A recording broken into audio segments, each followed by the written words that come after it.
Amanda. And I'm Mel. And this is the Road Back Home podcast. Hey, Mel, good to see you. Good to see you too. No one else can see us, but we can see each other. Yes, and listener, hello. You're welcome back to another episode of The Shit Show, Anno. It's actually a great name for this. So we did have an outline. We were going to talk about a thing, and then I texted Mel this morning and said, you know what, we could also just go with the flow and talk about what's going on in our lives instead of trying to, for me anyway, I felt like I was going to struggle through an episode. I'm just not in the space to carry out, to drive the outline that I had there, but that's there for another day. And We I will get love that around you to it. listened. You listened to yourself. And you didn't push yourself to do something that might have had, consequences afterwards. So that's a boundary. Yeah. It is a boundary, and I think as well because of the weekend I had, I have a lot. You know the way when you've a lot going on, you've had to kind of look at things and all of that. There is an emotional labor involved in it, and I kind of feel like I'm more in a gentle space this week. I just want to be more gentle with myself instead of taskmasterish. Yeah. Expecting so much of yourself. We have a tendency to do that, don't we? I think we have a tendency, I don't know if it's a personality type or not to go into what we were going to talk about, but if it's a female thing, if it's something that we learn in families, but I find that I'm very hard on myself. I don't stop enough to, give myself credit for what I've done. It's never enough. I'm always looking for more from myself. Mm. And there's an element as well of the show must go on. And what I love about this is that the show can still go on while being like holding space for the flexibility, that like intuiting, well, you know what, there's stuff that I want to talk about that doesn't have to be outlined. Like I can just show, as we've often said before, like I can just show up as myself here and not as, the teacher today. So I'll just share a little bit about what's going on for me at the moment, if that's okay. Please do. Okay, so I was this weekend, I was in the Sunday World newspaper, and they did, Eddie Rowley was very helpful and kind in supporting me in telling my story in print. And of course, there was, I prepared for what I thought was going to be an interview. And then when we got on the phone, he said, so tell me, Amanda, what's your story? I left it wide open. I was like, oh my God. So without the guardrails of question, because I had anticipated questions and I kind of had rehearsed, I had practiced and I Oh had my God. answers. So I have you in the bathtub in the movie The Commitments. Your Jimmy man with Rabbit, the Jimmy Rabbit and having the interview with Terry Wogan. That's exactly what I did. I was prepared for an interview. I was not prepared for a free space to just tell my story. And so it came out of me, just like poured out. And of course, I'm a very open person and I'm a very honest person. And when I say that I'm a very honest person, I share from a very honest place. Like I kind of hold very little back. In other words, I'm a bit of an oversharer. And there have been times in my life where people will say, "Oh, you're too honest," and that has never sat well with me because it's like, well, what am I supposed to do, So anyway, I told my yeah. Can I go into one of my anytime you say something that brings something up for me, I have to bring it in. So somebody saying to you, you're too honest. Have you seen this Lola Young song that's going around? I'm too messy and then I'm too clean. Oh, yes. Yes. So the minute you said that to me, I was like, I love the lyrics of that song because in that song, she's saying, I'm too messy for you. And now I'm too clean for you. I'm too honest for you. And now I'm not telling the truth enough. But what do you want from me? What would make Yeah. me worthy in your eyes? So it's just interesting when you said that, someone has said to you, Yeah. you're too honest. When you love to just tell them to fuck off and mind their own business. Yeah, and I've kind of tired of it over the years because it's always been you're too sensitive, you're too honest, you're too this, you're too that. And I'm like, basically what you're saying to me is that, I am wrong. The way I am designed, the way I go about things is wrong. And I've kind of I've surrendered to that in terms of saying, well, look, this is who I am, and I'm not going to apologize for it. And I'm also not going to waste my time trying to color between the lines of what, this externalized voice of authority is telling me is the right way to show up in life, kind of a thing. Mm. And I will just trust that my particular flavor is it is what I'm supposed to be sharing. And I also know that, like, I can go back to the earlier days of my journey and think to, and very much viscerally be in the space of, like, I wish people just told the fucking truth. Like, I wish people were more honest about their insecurities because I'm out here thinking like I'm the only one. And it's, it's looking to me like, everybody else knows what they're doing around here or is secure in their decisions, and I'm not. And so it was a very isolating experience. And so part of the reason why I do tell, share the very intimate, let's say, details of my experience is because I want to be that person who says, well, listen, like insecurity is real and it's a Mhm. thing that we have to grapple with and it's a thing that we have to overcome. And anyway, so I told my story, but in saying that, you know what it's like when we just kind of like open up to somebody and then they go off to write an article about it Mhm. and you're not Yep. going to be consulted. There's no, how does this, there's no running it by you. And there's no taking anything back. I Mhm. have to really sit in the discomfort of having said what I said. Yeah. Yep. What was your initial reaction when you saw the article? So I went out, I bolted up out of the bed at about 7:30 in the morning because I had been awake for a while. And I was lying there just like whatever. And then I just bolted up and I was like, I'll go out and get the papers now.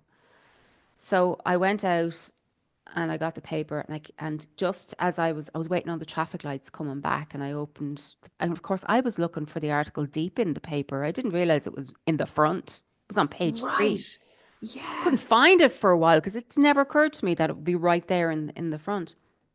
So when I first saw it, the heart left me, I will say, because the Mm. headline, of course, it being a newspaper, they tend to go for the headline that Sensationalism. Yes. it's clickbait as such. Right. And so that headline was when the laughter is over, comedian's daughter shares how she struggled with her lavish upbringing. And instantly I was like, oh, fuck. Right. Yes. Yes.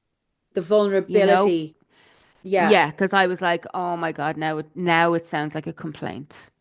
All my stuff Hmm. came up, which I did actually share in the article. It's like, the minute I ever opened my mouth as a kid to say I'm struggling with something, what I got back was, sure, what would you have to be sad about? Sure, Right. what would you know about hardship?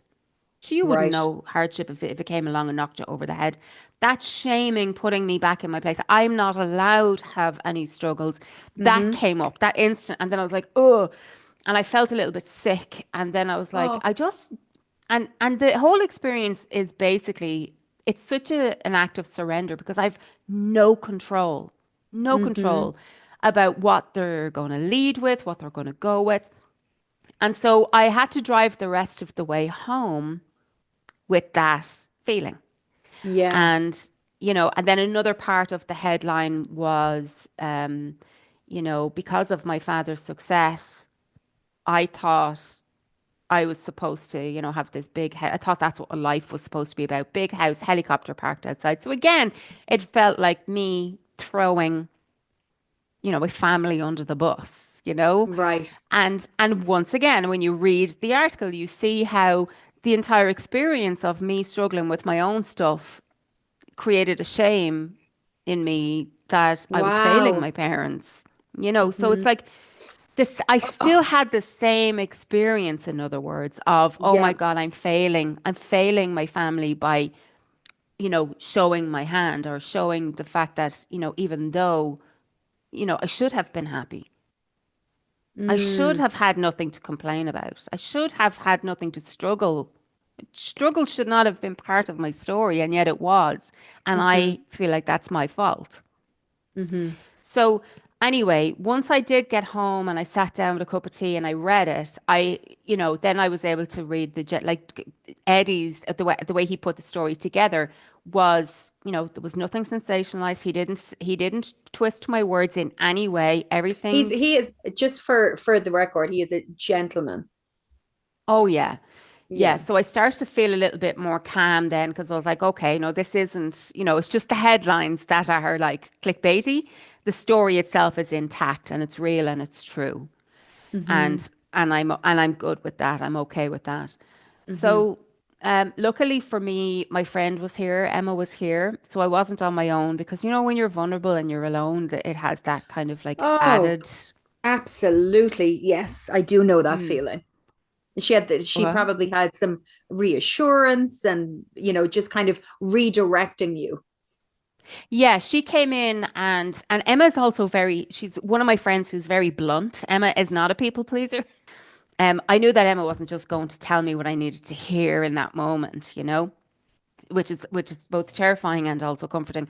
But anyway, so I said, "Do you want some coffee?" When she came in, and I had the paper opened, and she sat down to read it, and I made the coffee while she was reading, and then she was like, "Oh my God," So she said, "No, that's."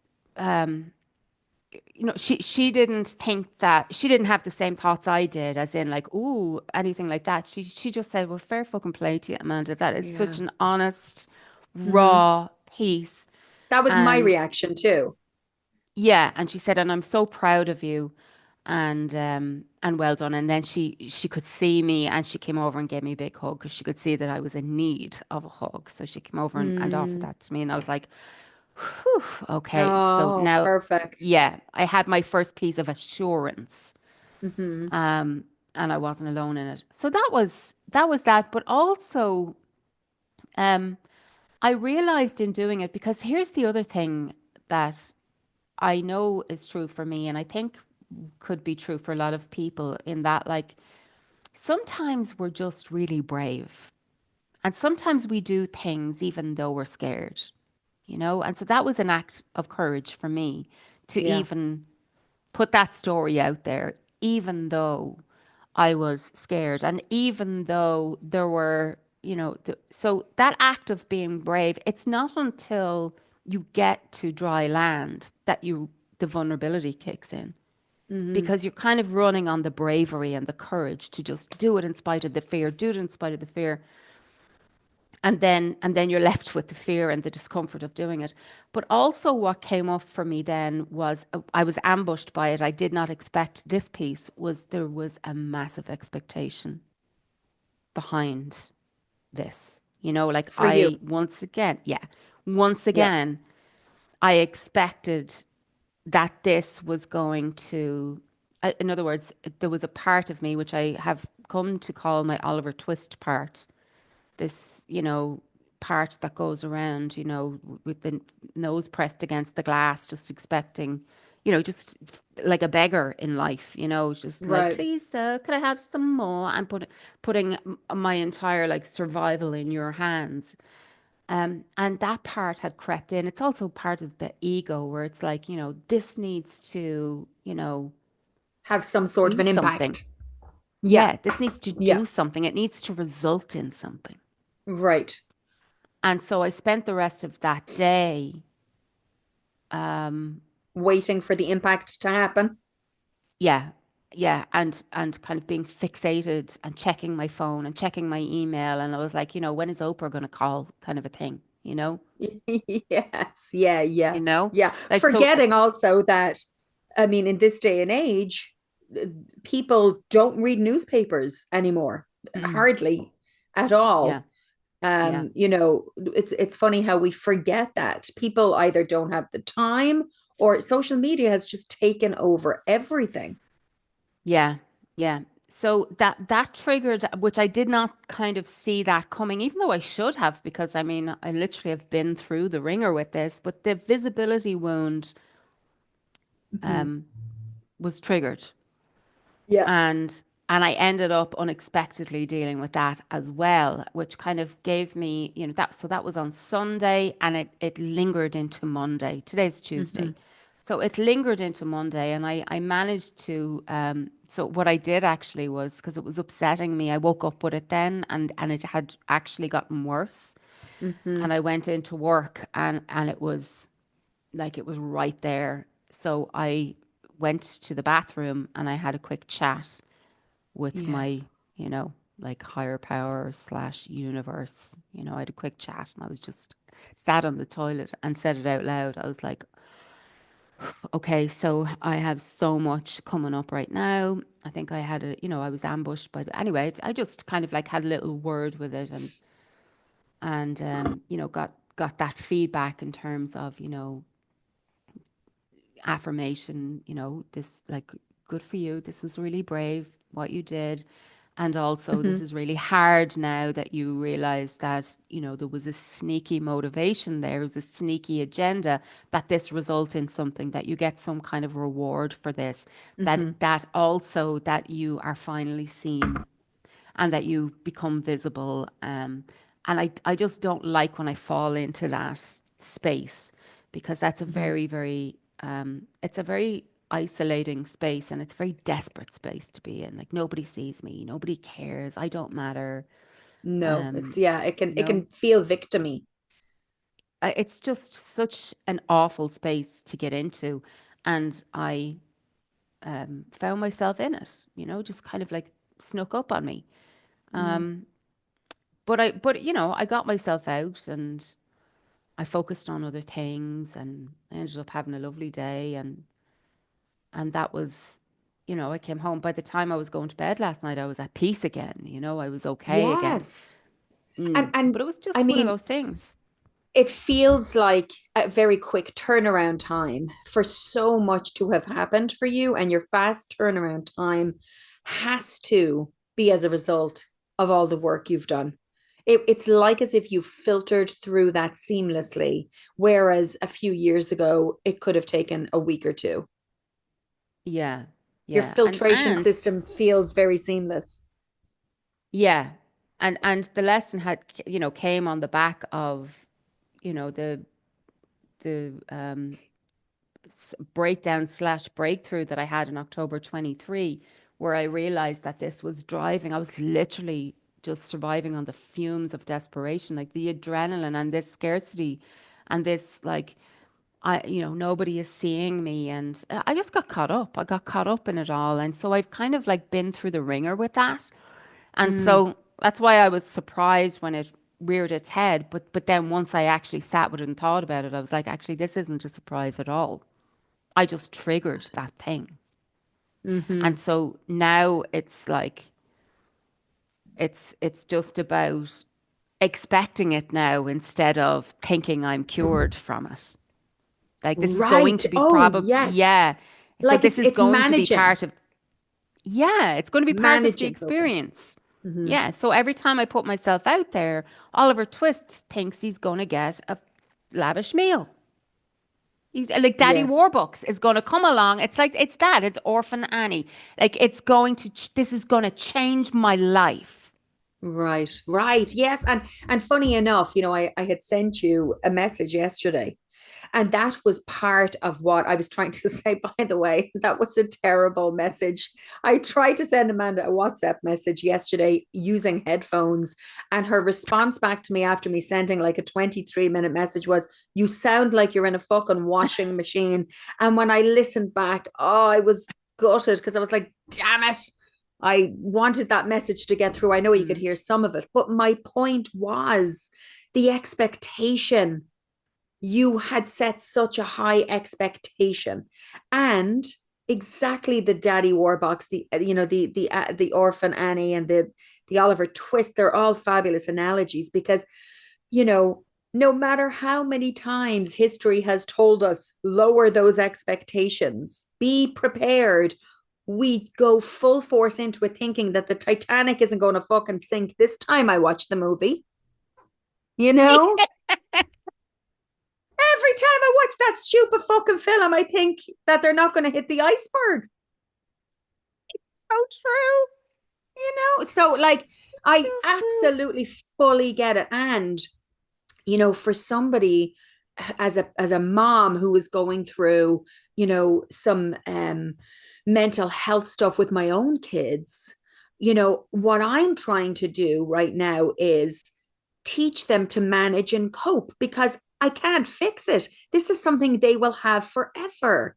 This is, we have, whether it's anxiety, whether it's, depression, anything, that we come into having at a young age is usually something that we will have as part of our makeup for the rest of our lives.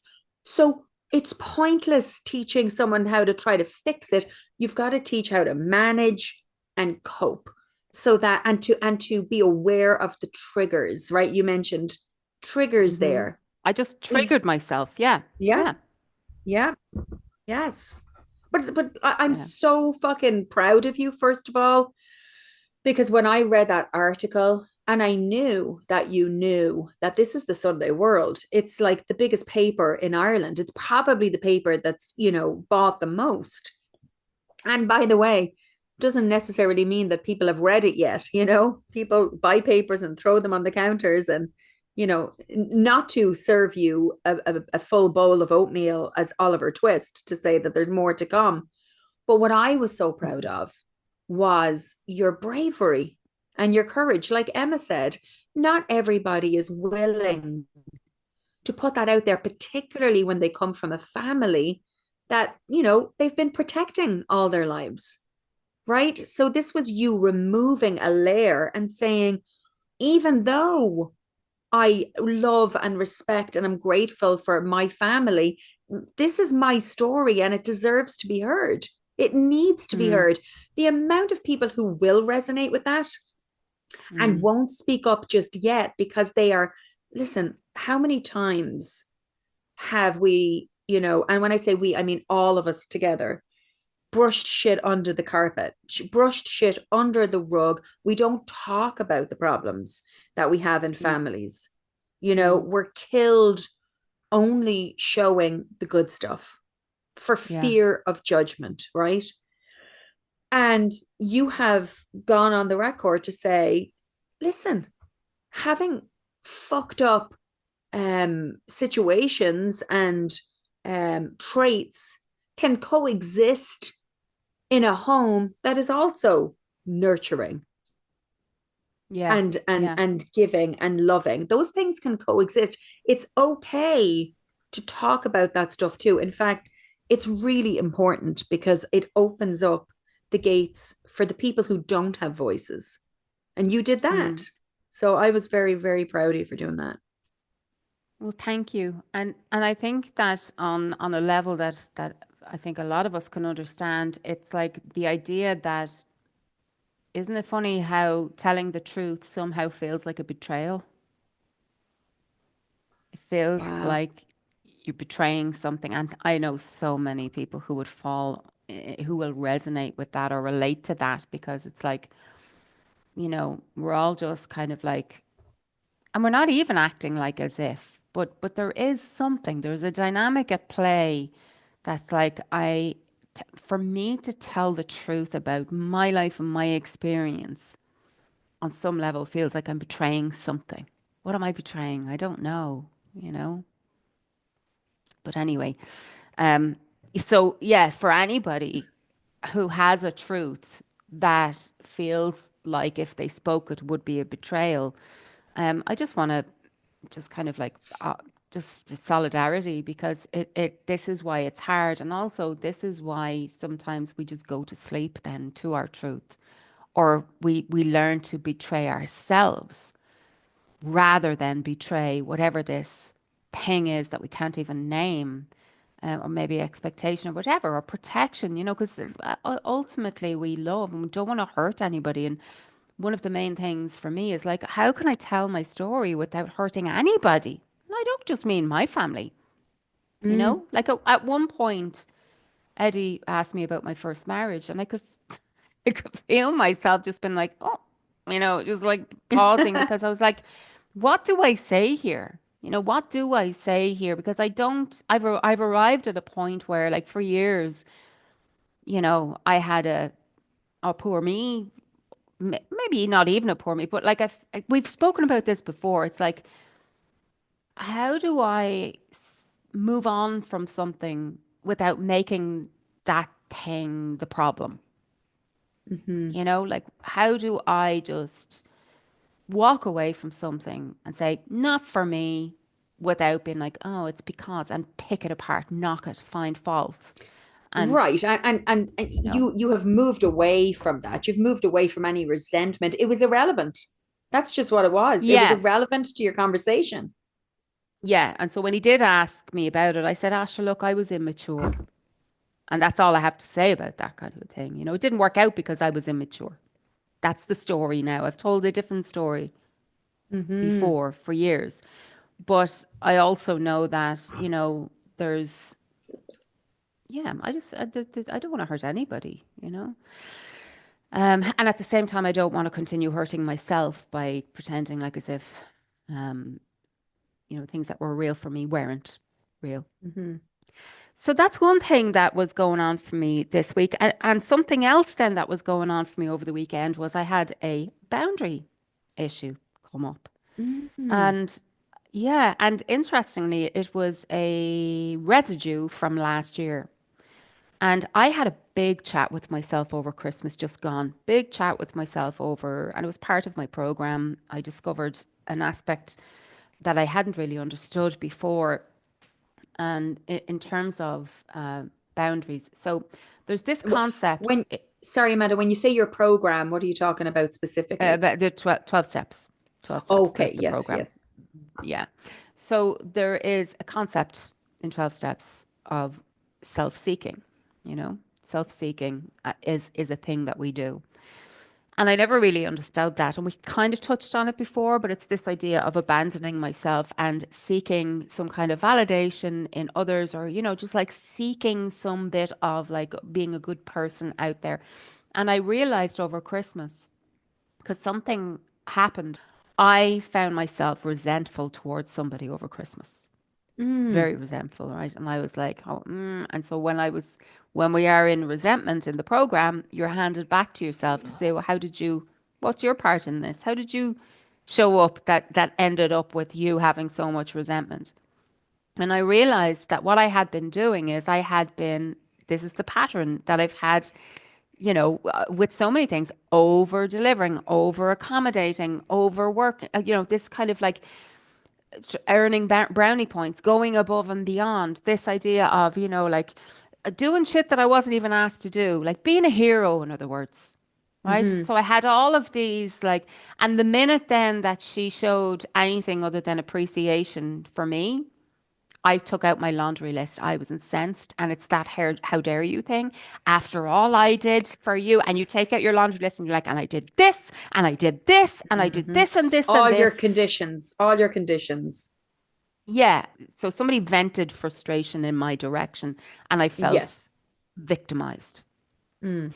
And then I pulled out my laundry list of things I've done for you and Mm. how dare you, right? Mm. Now, which is like just such a toxic way to be in the world. So on the back of that, because I realized when I did the work, I was like, oh yeah, this is me. I did this, like I was that's self-seeking. I was trying to buy Hmm. appreciation. I was trying to buy, like, you owe me gratitude now. You owe me appreciation. So that's what self-seeking is. And I realized that I am just like riddled with it. Mm. Right. So I had a massive chat with myself over Christmas because I was like, this just is, I don't like living in this resentment. I don't like it. And so ever since then, I've changed my behavior. And that means not, it means an awful lot less interfering, as in, like, I am just staying out of people's business. Or if somebody's like, oh, I can't get to the shops on Thursday because I could, Oh, I'll blah, blah, go blah, for has you. the car. Exactly. Yeah. What do you need? I'll do. Sure, I have a car. I'm not doing that. And let me go. Amanda, I have got to tell you, you have brought this up for me. I am actually unconsciously doing that in my life at the moment. I am Yeah, literally pulling back from overextending myself. yeah. The absolute interference in other people's lives. Like somebody else has a problem. Why am I the hero? Yeah. What is wrong with me? So, and it's very uncomfortable. So this has, so this has resulted in a lot of me sitting with the discomfort of letting people have problems that I am not responsible for, letting people have problems, and it's not even about responsibility, but just not being Mrs. Nice Guy, like really questioning my motivations and allowing other people to figure out their own solutions. I am absolutely like, if you ask me, great, but why, you know what I mean? So I've just been very careful. And it's a really hard one because generosity is a big value of mine. Hmm. I really value that. And so it's a just more nuance. But anyway, so this precedes that change, that big chat I had with myself, where I was a good few months ago, I just stepped in to solve her problem just because I was, quote Yeah. unquote, being nice and being helpful. This disease I have of being helpful. And then she said, "Really? Oh, that'd be great. Thanks." And then, that was it. I didn't expect anything in return. And then she says to me, "Well, do you know what? I'll give you a discount on this thing. There's this product that she sells that I was interested in. Well, I wasn't even interested in it, but I had shown interest in it." And she said, "Well, if you want to buy it, I'll give you a discount." And I was like, "Oh, great. Excellent." So she sent me on the link. I paid for the thing and I got it. This is months ago. And then just before this weekend, I started getting messages. Please bring money to, because we meet in a certain place on Tuesday. Bring money on Tuesday for the thing that you bought from me. Let's just call it for the, what will we call it? For the fucking jam, right? Let's just call it jam. Yeah. Bring money for the jam. And me thinking, I thought what she was saying was like, if you want more jam, I'll have it here on Yeah. Tuesday. Yeah. So that's what I thought she was saying. So I Because just you had said, already paid for it. Yeah, I had some. I had some. Yeah. And I said, no, I'm all good for jam. I'm still working off the last batch. And she said, well, you should be finished the last batch by now. Oh, So bring money on Tuesday. that was cheeky. Right. I know. I love your reaction because it's like, because I didn't know. I was like, is this just me? But anyway, so then I clarified again and I said, no, I'm good for jam. I'm all good. I still have some from the last batch. And then I get another message to say, bring money on Tuesday. The jam costs, 50 euros. Thank you. And then I was like, hold on for a second, what's going on here? And I didn't understand it. However, she worded it, I was like, is she trying to tell me that? Oh, yes, because I forgot about this piece. The last day I saw her in passing, just very briefly, she Yeah. called over to me and she said, I figured out a solution. And I just said, great, okay. And I went on my way. And that's when the messages started to come in. Oh. Bring money for the jam. So I eventually clarified and I said, hold on for a second. Is what you're saying to me that you want to revoke the discount you gave me and collect a balance? And she said, yes, I figured out a solution. So you owe me X amount of euros. And yeah, bring it on Tuesday. So I was, But was it done with like this matter of factness? yeah, yeah, yeah. Okay, so why are we So incensed by it? I'm interested to know yeah. why we're So incensed by it. because now I feel like, first of all, I was confused and then I was checking myself. I was like, hold on for a second. And I had to go back over it. And I was like, no, that wasn't. So what she said was that it was a trade. I gave Mm. you the jam as a trade for your address, but now I'm not using your address. So I'm collecting the full amount for the jam. And I was like, well, that's not actually how that transpired. That was not the deal. Was it a lot of money or are you talking like 50 quid? 50 quid. And she gave me a discount. So I paid 30 for it. So she's looking for 20 quid? Yeah. Right. Oh, But I was just fuck's kind sake. of surprised because I was like, this is months ago and there was no sense whatsoever that that this was a tit for tat. None. But Yeah. I'm so curious to know what was on the back end of her asking for the balance. Was it that she was, standing in her own financial worthiness and saying, okay, well, that's due to me now because I didn't get that favor in return, which doesn't make any sense to me whatsoever because it was offered Mm, to you.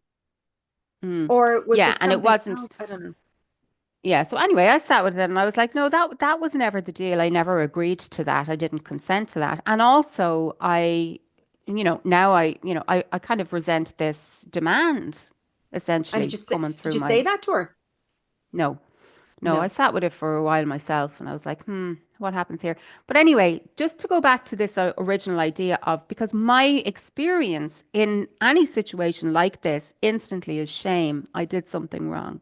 Mm, Especially because it's coming in like you owe me money and instantly I feel like so this is where the danger zone is. It's like um, I had to sit in that discomfort once again, and I had to sit in my shame once again, and I had to kind of like learn to put it to the side, and then I had to recall the facts, and then I had to, you know, consider that, is this like this is a and also the fact that like I didn't appreciate, like I have a right not to be harassed, yeah. you know, and also all of this thing. So anyway, I sat with it for a while and then I sent a response to say, when you offered me that discount, I accepted without any knowledge that it was contingent on any kind of condition or that you would be collecting a balance later on if anything changed.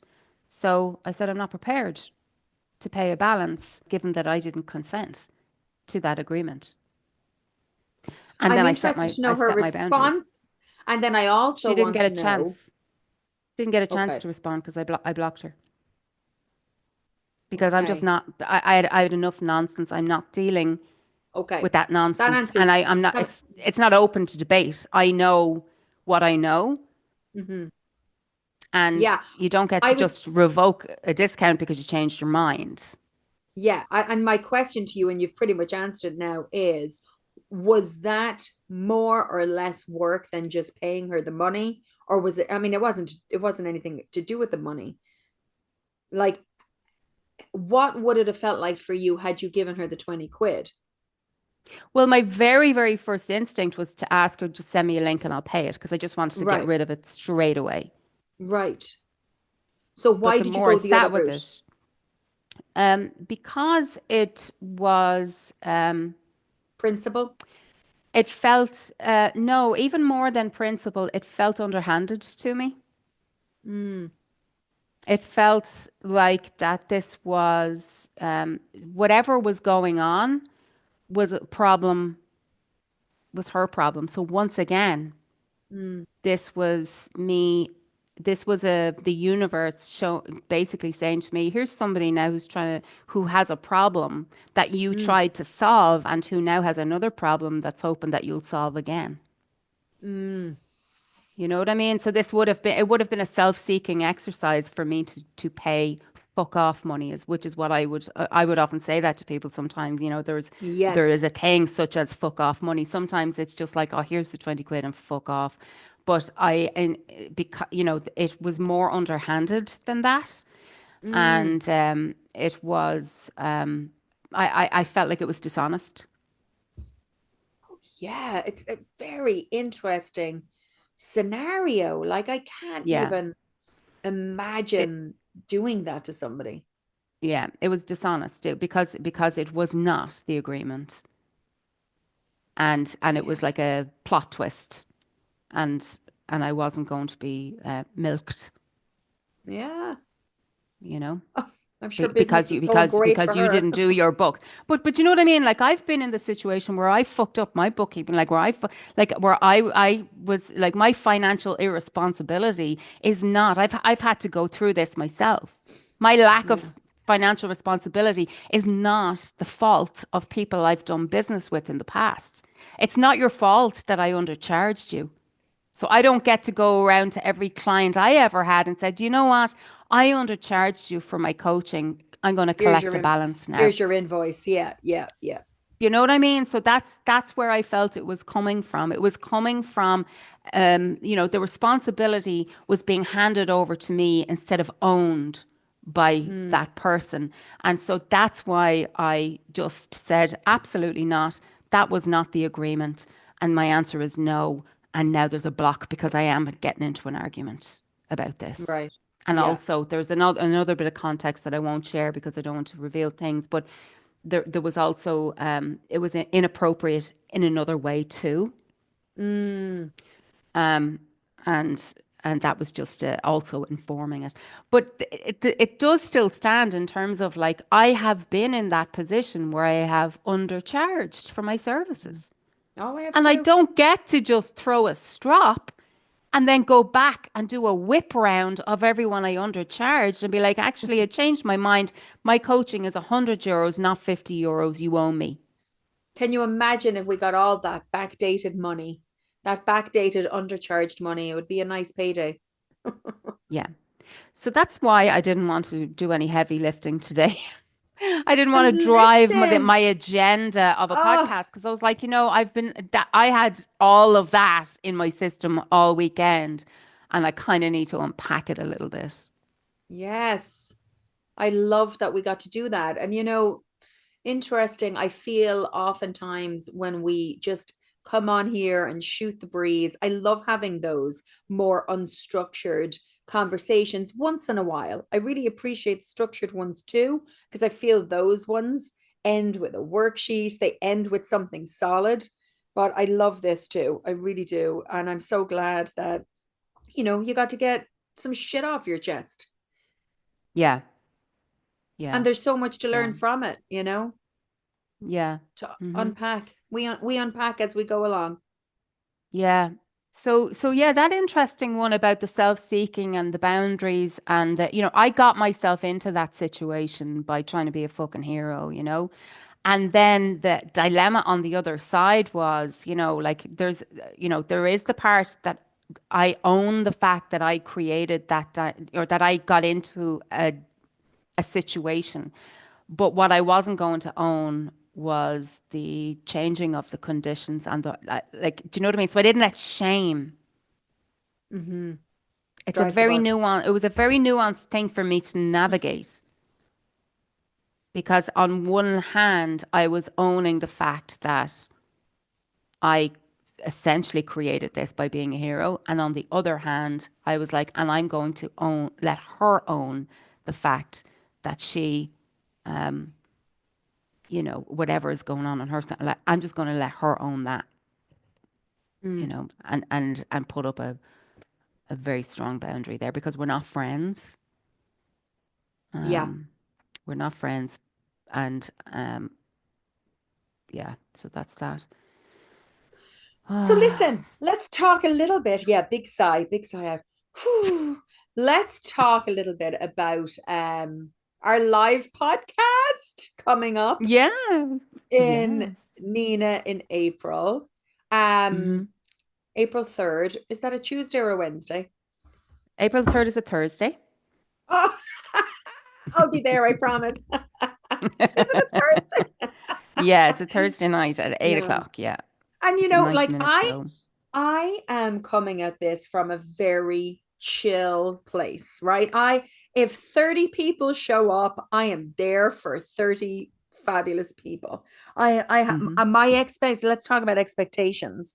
Mm, I feel that we're doing this a little prematurely, really, because we're in our infancy with this mm, podcast. But one of my favorite things to do, and I've done it since I left this country in 1994, or that country, I'm over in this one. When I go home, I have had parties for any excuse. Ah, Patrick lost a toenail. Let's all get together in the Bloomfield and look for it together. But we've done our communion parties and our confirmation, and just to gather people, into a room together and to connect and have fun and enjoy each other and celebrate each other. That's what this is going to be for me. oh yeah, I love that. I've Yeah. my expectation is right there, and no further than that. And it just because I could be stressed about it and I could be thinking, oh, how is it going to look? And what am I going to say? And what am I going to wear? And how are we going to present it? And what if only this many people show? And I've dropped all of that. I am so excited to just go home and be with you and connect ourselves as you come into your 50th year in the world, and we're going to do some lovely things together. Spa day. So how are you feeling about the live podcast? It's probably a good thing, that I had that speed wobble with the article because it does put me onto the, tendency to have a very high bar and to expect things, You're like, I you want a know. wait list. I know, yeah, oh, can we reserve the front row for Oprah? Um, so this, yeah, I mean, I am definitely, and we both are making an earnest effort to get that word out there and to invite people. And I'm proud of myself actually for inviting people, and even with the article for inviting people to read it and not just waiting to be discovered, waiting for it to be seen. Nor will I do that here. And I am, I'm delighted for the opportunity because it wasn't my idea either. It was just like Trish, who's the arts director there. She was like, "What about why don't you come over and do a live show?" And I was like, "Okay." Um, and I kind of just because my instinct was to be like, "Are you crazy? Are you mad? No way!" Yeah. And to talk myself out of it. But because it's Trish, I felt safe to do that. Mm-hmm. And so it is absolutely a massive leap outside of my comfort zone. But I'm happy to embrace it, and I'm excited for us to, work on the program, what we're going to actually do, Mm-hmm. and what it's going to feel like, and the lead up to it, because it has also like clarified and organized a lot of things in my brain and given me a something to move towards. It's actually created quite a lot of momentum for me.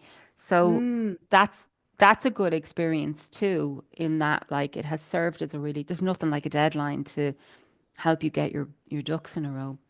yeah. So yeah, that's and then one of the bigger things as well alongside that, so as well as managing expectations, there's also going to be the allowing myself and ourselves to receive, allowing ourselves to be supported, allowing ourselves to um yeah, to just have to have people show up and and for their own reasons. Mm-hmm. Like they don't need to show up because, uh, you know, we're brilliant or anything like that. Like they're allowed to show up just because they want to be there. They don't ever, even if they've never listened to the podcast. Like, I think that that's important too. Is like just allowing people to show their love. Because as I've Yeah. done, I've showed up at things, and just to show my support and just to show that this matters. It matters enough for me to put a pair of knickers on and a bra and leave the house and, Yeah. be here. And other clothes, of course. So let's remind, so listener, we are in the Nina Art Centre in County Tipperary on Thursday, April 3rd. I think we're going for an 8 o'clock start, are we? Yeah, at 8 p.m. start, and we have the tickets are €20. That includes your fees, so there's no surprise fees on top of that. And We're cheap dates, yeah, but just this one time. Our yeah, prices will go up. yeah. And we won't be doing a plot twist and 4 months later looking for another €20 off you, just because Yeah. we decided the tickets you know, were the wrong price. Too cheap. So Yeah. yeah, that's what we'll do. And if you go to the show notes in this episode, there will be a link that will take you straight to where you can buy tickets. Very important for us to say that this is not an online event. This is a live bums in seats event. Mm-hmm. We do hope to get a recording for it that we can release, and I'm currently working on that Mm-hmm. right here at the moment.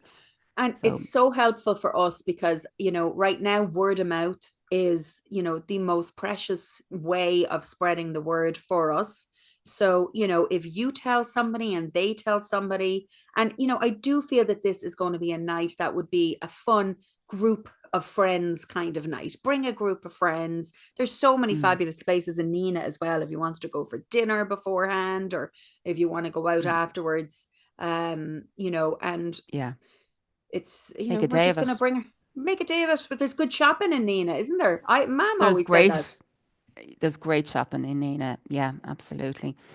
And interestingly, Nina is where Dad was playing the night I was born. He was in the Nina Court Hotel, or the Abbey Court Hotel, I should say, the night that I was born, and he made it home to Dublin in time to bring Ah. Mam a fish and chips, and she's only after Oh, pushing out a baby. of course he did. He probably ate most of it. I'm sure he did. See you, lads. Have a great rest of your day. Spread the Yeah, word about this live podcast. I'm coming all the way from bleeding America. So let's yeah. get some bums and seats, people. Bye, Bye. love.